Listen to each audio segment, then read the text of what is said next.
BC যেহেতু রাষ্ট্রপতির পক্ষ থেকে নিয়োগ হয়, আমরা আশা করব যে যিনি বিসি নিয়োগ হবেন তিনি তো কোনো দলের বিসি হবেন না।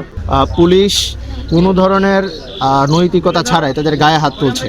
দেখুন, মাদকের সাথে সংশ্লিষ্টতা আমরা মনে করি যে এটি মূল্যবোধের অবক্ষয়।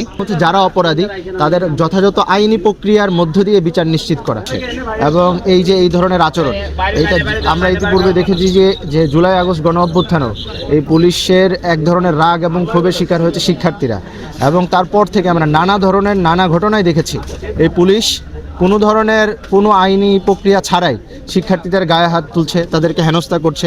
আমরা মনে করি যে পুলিশ বাহিনীর এই ধরনের দায়িত্বজ্ঞানহীন আচরণ এবং বিশেষ করে ঢাকা বিশ্ববিদ্যালয়ের শিক্ষার্থীদের গায়ে এভাবে হাত তোলে, এটা খুবই অন্যায় কাজ হয়েছে এবং আমরা মনে করি, এবং তারা বিভিন্ন ধরনের যেই অপরাধের কথা বলছে, এটা আইন আছে, প্রক্রিয়া আছে।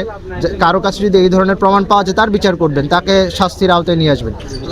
আমরা চাই যে আমাদের শিক্ষার্থী ভাই এবং বোনরা যারা দুর্ঘটনাবশত এ ধরনের বদ অভ্যাসে যুক্ত হয়ে পড়েছে তারা এখান থেকে অচিরেই বের হয়ে আসবে।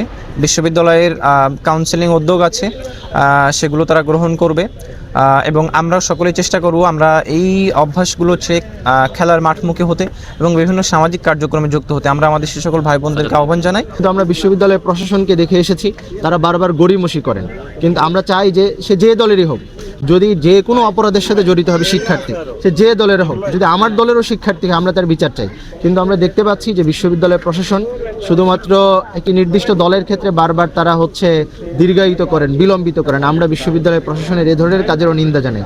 আমরা মনে করি যে এই ধরনের অপরাধগুলো চলছে, এটা যদি আইন প্রশাসন এবং বিশ্ববিদ্যালয়ের প্রশাসন তারা সতর্ক হয় তাহলে এই ধরনের অপরাধ কমিয়ে আনা সম্ভব।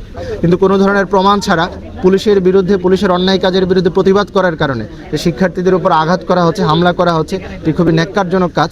আমরা বাংলাদেশ ইসলামী ছাত্র শিবিরের পক্ষ থেকে নিন্দা জানাচ্ছি। বিসি যেহেতু রাষ্ট্রপতির পক্ষ থেকে নিয়োগ হয়, আমরা আশা করব যে যিনি বিসি নিয়োগ হবেন তিনি তো কোনো দলের বিসি হবেন না, তিনি 40,000 শিক্ষার্থীর বিসি হবেন। ফলে আমরা যিনি নিয়োগ হবেন আমরা তার কাছে আশা করব যাতে প্রত্যেকটি শিক্ষার্থীকে তিনি সমান চোখে দেখেন, প্রত্যেকটি রাজনৈতিক দলকে তিনি সমান চোখে দেখেন এবং কোনো নির্দিষ্ট রাজনৈতিক দলকে বেশি সুবিধা না দেন।